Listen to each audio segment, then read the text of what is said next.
오늘 말씀은 마가복음 12장 13절로부터 27절까지 말씀입니다. 우리 함께 읽겠습니다. 저희가 예수의 말씀을 책잡으려 하여 바리새인과 헤롯 땅 중에서 사람을 보내매 와서 가로되 선생님이여 우리가 아노니 당신은 참되시고 아무라도 거리끼는 일이 없으시니 이는 사람을 외모로 보지 않고 오직 참으로써 하나님의 도를 가르치심이니이다. 가이사에게 세를 바치는 것이 가하니이까 불가하니이까 우리가 바치리이까 말리이까 한데 예수께서 그 외식함을 아시고 이르시되 어찌하여 나를 시험하느냐 데나리온 하나를 가져다가 내게 보이라 하시니 가져왔거늘 예수께서 가라사대 이 화상과 이 글이 네 것이냐 가로되 가이사의 것이니라. 이에 예수께서 가라사대 가이사의 것은 가이사에게 하나님의 것은 하나님께 바치라 하시니 저희가 예수께 대하여 심히 기이 여기더라. 부활이 없다 하는 사두개인들이 예수께 와서 물어 가로되 선생님이여 모세가 우리에게 써 주기를 사람의 형이 자식이 없이 아내를 두고 죽거든 그 동생이 그 아내를 취하여 형을 위하여 후사를 세울지니라 하였나이다. 7형제가 있었는데 맏이 아내를 취하였다가 후사가 없이 죽고 둘째도 그 여자를 취하였다가 후사가 없이 죽고 셋째도 그렇게 하여 7이 다 후사가 없었고 최후의 여자도 죽었나이다. 7사람이 다 그를 아내로 취하였으니 부활을 당하여 저희가 살아날 때에 그 중에 네 아내가 되리이까. 예수께서 가라사대 너희가 성경도 하나님의 능력도 알지 못함으로 오해함이 아니냐. 사람이 죽은 자 가운데서 살아날 때에는 장가도 아니가고 시집도 아니가고 하늘에 있는 천사들과 같으니라. 죽은 자들의 살아나는 것을 의논할진대 너희가 모세의 책 중 가시떨기에 관한 글에 하나님께서 모세에게 이르시되 나는 아브라함의 하나님이요 이삭의 하나님이요 야곱의 하나님이로라 하신 말씀을 읽어보지 못하였느냐. 하나님은 죽은 자의 하나님이 아니요 산 자의 하나님이시니라. 너희가 크게 오해하였도다 하시니라. 아멘. 네, 이제 예수님께서 이제 사람들에게 배척을 받으시죠. 이제 바리새인들과 그 다음에 오늘은 사두개인들. 이제 내일 보면은 말씀 가운데는 서기관들이 나와서 예수님을 책 잡으려고 질문하는 것들을 보게 되는 거죠. 오늘 말씀을 보니까 책 잡으려고 사람을 보냈다라고 얘기하는 거죠. 책 잡아서 어떻게 하게요? 예수님을 죽이려고 하는 그런 의도죠. 그래서 크게 잡아야 되는 거예요. 뭐 작게 말 실수한 거 가지고 안 돼요. 크게 이제 잡아가지고 참남하도다까지 가야 되는 거죠. 그래서 이제 그 바리새인과 헤롯 단 중에서 사람을 보내가지고 아주 14절에 길게 얘기했어요. 립 서비스죠. 가로되 선생님이여 우리가 아노니 당신은 참되고 아무라도 꺼리끼는 일이 없고 사람을 외모로 보지 않고 참으로 하나님의 도를 나타내심이다 라고 말씀하고 나서 그 다음 뭐라고 얘기하죠? 가이사에게 세를 바치는 것이 가하니까 불가하니까 라고 이렇게 얘기하는 거예요. 네, 굉장히 민감한 질문이죠. 그래서 어떻게 말하느냐에 따라서 그냥 완전히 인기가 나락으로도 갈 수 있는 그런 말씀인 거죠. 가이사에게 세를 바치면 안 된다. 그러면 완전히 이제 로마에 갖다 일러버리면 되는 거고, 그 다음에 가이사에게 세를 바쳐도 된다라고 이렇게 얘기하면 그러면 완전히 민족적으로 완전히 그냥 나락을 가게 되는 거죠. 우리는 이 사람들의 그 상황을 일제치하라고 하는 것, 일제강점기라고 하는 것이 있었기 때문에 금방 이해할 수 있습니다. 그래서 세금 걷는 세리가 어떤 위치였는지, 친일파, 아직도 친일파 얘기하잖아요. 그런데 친일파죠, 완전 친일파죠. 그 사람이 되느냐, 아니면은 완전히 이제 반민중 봉기를 하느냐, 그러면 이제 어디다 갖다 팔아먹을지 이제 저울질하고 있었다는 거죠. 예수님께서 그들의 그런 생각을 다 아셨어요. 그들의 생각을 다 아셨는데 예수님은 예수님이신 게 그냥 답을 피해버리신다거나 모른다라고 말씀하시거나 아니면 니네 마음대로 해라 라고 말씀하신 거나 그러지 않으셨다는 거예요. 굉장히 그 질문을 하는 사람들에게 있어서도 진실되게 그 답을 해주십니다. 근데 그 답이 뭐냐면 동전 하나를 가까워오라는 거예요. 데나리오 하나를. 데나리오는 굉장히 큰 돈이죠. 큰 돈이에요. 왜냐하면 노동자의 하루 품삯이니까 굉장히 큰 돈이에요. 그래서 이제 뭐 우리나라 지금 제일 큰 돈 수표 말고는 5만 원권이죠. 5만 원권을 하나 가져와라. 그러면 그 당시에도 이제 5만 원 이렇게 써져 있고 그 다음에 그 뭐 이렇게 황제의 얼굴이 그려져 있잖아요. 네, 그런 게 이제 조각이 돼 있는 거죠. 이게 얼굴이 누구냐 이렇게 물어본 거예요. 예, 신사임당입니다. 이제 이렇게 얘기한 거죠. 얼굴이 누구냐 뭐 이렇게 물어봤더니 가이사입니다. 이렇게 얘기하는 거죠. 그러니까 이야기하기를 예수님께서 가이사의 것은 가이사에게 하나님 것은 하나님께 바쳐라라고 이렇게 말씀하십니다. 그러면 우리가 이제 언뜻 생각하기로는 예수님 참 대답 잘하셨다. 왜냐하면 가이사의 것이 어디 있어? 예? 가이사의 것도 다 하나님 거고 하나님 것도 다 하나님 거지. 그러니까 정말로 지혜롭게 대답하신 거야.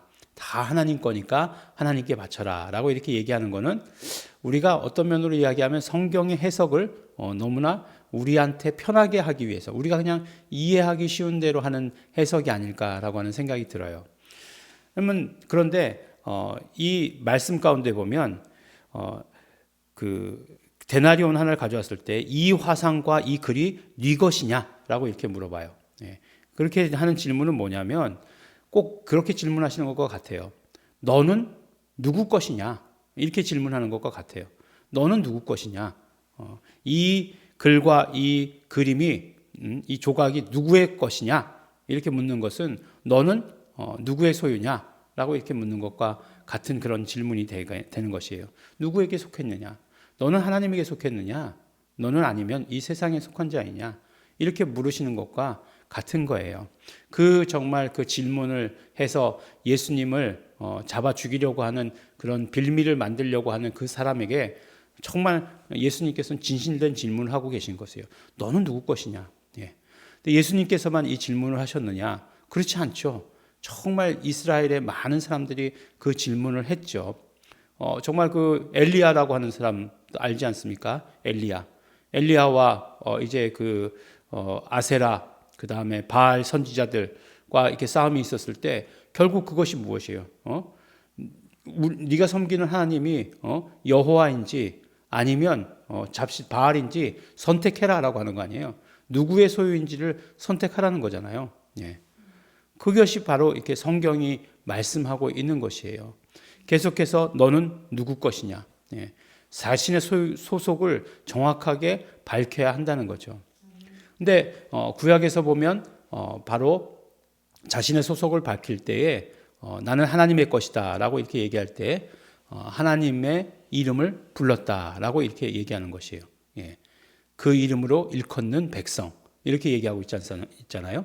그러니까 그 이름을 부르면 그 이름의 소유권이 결정이 된다는 거예요. 그 이름을 부르는 자에게 있어서.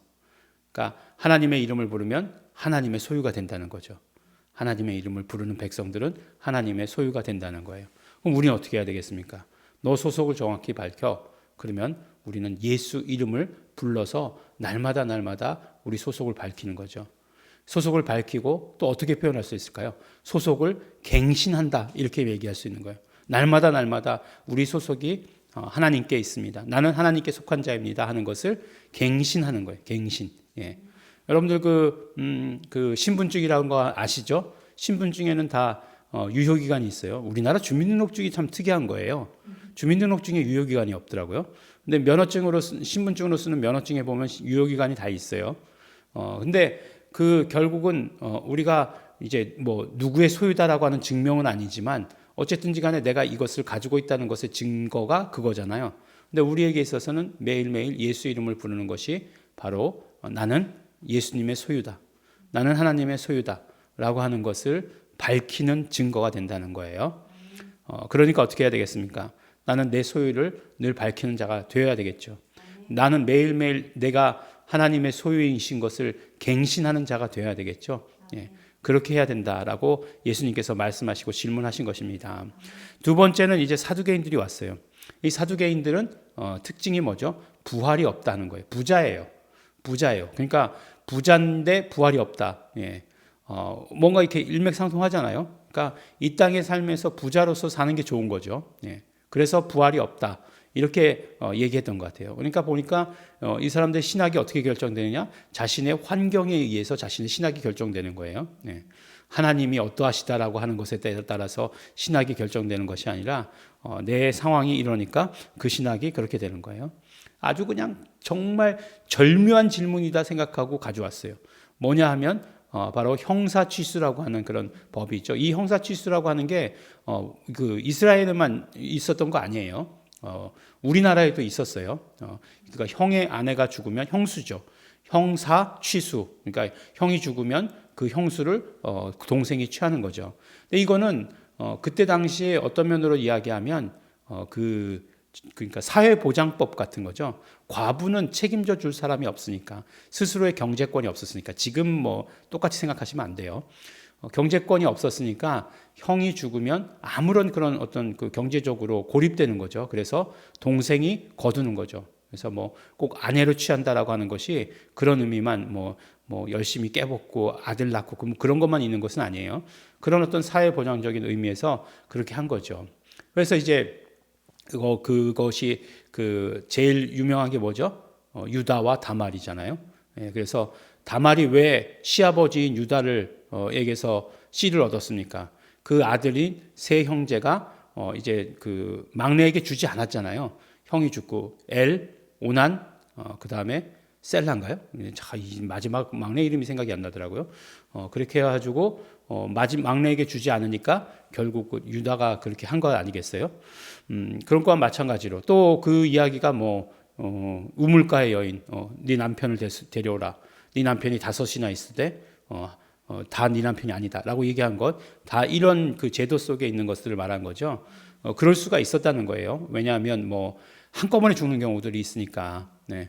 전쟁이나 이런 것들에 나가면 아들들이 순차적으로 이렇게 죽는 게 아니라 한꺼번에 죽는 경우가 있으니까 그런 식이 된다라고 이렇게 얘기하더라고요. 근데 예수님께서 뭐라고 얘기하십니까? 네가 정말 부활에 대해서 오해했다. 네가 지금 성경도 알지 못하고 그리고 하나님의 능력도 알지 못하다. 부활했을 때, 사람이 부활했을 때 어떤 상태인지 네가 지금 알지 못한다. 이렇게 말씀하시는 거예요. 가만히 보면 어떤 분이 그랬어요. 천국에 가면 뭐가 좋냐고 물어보더라고요. 예. 그래서 다 도로가 금으로 되어 있고 그렇다 이렇게 그렇게 그런 거 이제 얘기했어요. 그랬더니 그게 뭐가 좋냐고. 예.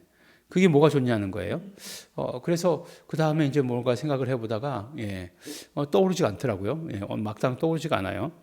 근데 죽어온 자의 살아난다는 것에 대해서 이야기할 때 사람이 장가도 가지 않고 시집도 안 가고 하늘에 있는 천사와 같이 된다 이렇게 얘기하시는 거예요. 하늘에 있는 천사와 같은 그런 모습이 된다. 그러니까 정말 그 나라 갔을 때 7 형제의 누구의 아내가 되겠느냐 그런 게 아니라 그때는 결혼도 하지 않는다. 굉장히 어떤 신령한 몸이 되는 것에 대해서 너희들이 상상할 수 없다. 라고 이렇게 얘기하시는 거죠. 우리도 마찬가지죠. 우리도 천국에 간다라고 생각했을 때 천국이라고 하는 것을 그냥 우리 이 땅의 삶을 이렇게 살짝 옮겨놓은 거라고 이렇게 생각하지 않습니까?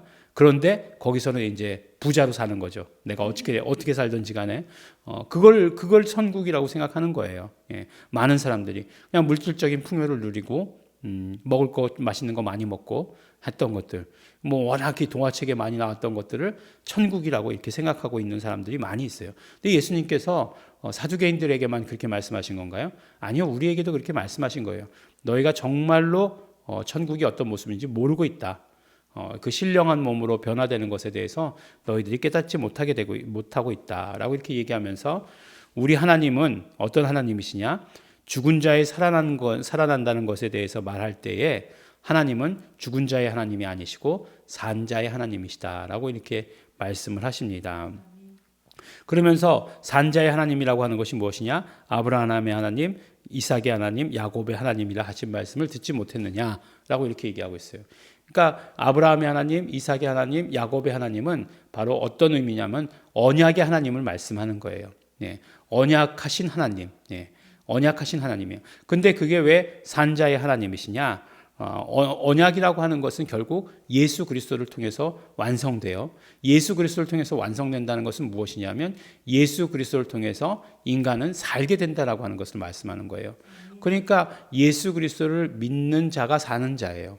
예수 그리스도에 대한 믿음이 있는 자가 산 자예요. 그 산 자의 하나님.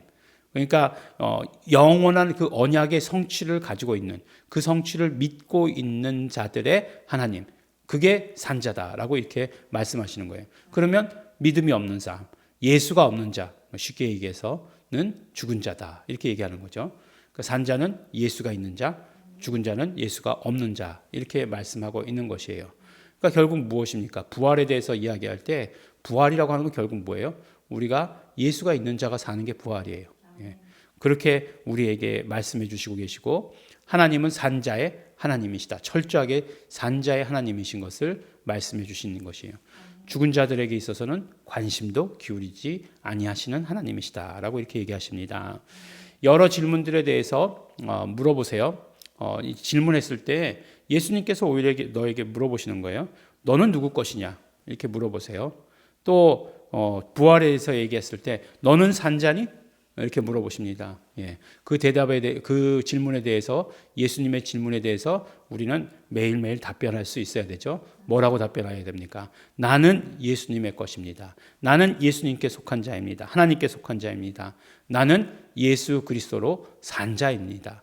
나는 예수 그리스도로 날마다 살고 있습니다. 이렇게 고백하는 우리 성도 여러분 되시기를 예수 이름으로 축원합니다. 기도하겠습니다. 하나님 아버지 감사합니다. 하나님 아버지, 우리가 날마다 우리의 소속이 어디인지 밝히는, 드러내는, 세상에 선포하는 자 되게 하여 주시옵소서. 그것들을 분명히 하는 자 되게 하여 주시옵소서. 나는 하나님의 소유입니다. 나는 예수님께 속한 자입니다. 날마다 예수 이름 부르며 그것을 선포하는 자 될 수 있도록 축복하시옵소서. 나는 또한 예수 그리스도로 사는 자 되게 하여 주시옵소서. 매일매일 사는 자 되기를 소원합니다. 예수 그리스도, 살려주시는 영이신 예수 그리스도로 살게 하여 주시옵소서. 감사드립니다. 예수님 이름으로 기도드렸습니다. 아멘. 그러므로 이 시간에 우리 기도하실 때에 우리 성령님, 나는 날마다 하나님께 속한 자임을 고백하며 살기를 원합니다. 예수 이름 부르며 살기를 원합니다. 성령님 역사하여 주시옵소서. 나는 매일매일 산 자 되기를 소원합니다. 매일매일 살아서 영생하는 자 되게 하여 주시옵소서. 다 같이 통성으로 기도하시겠습니다.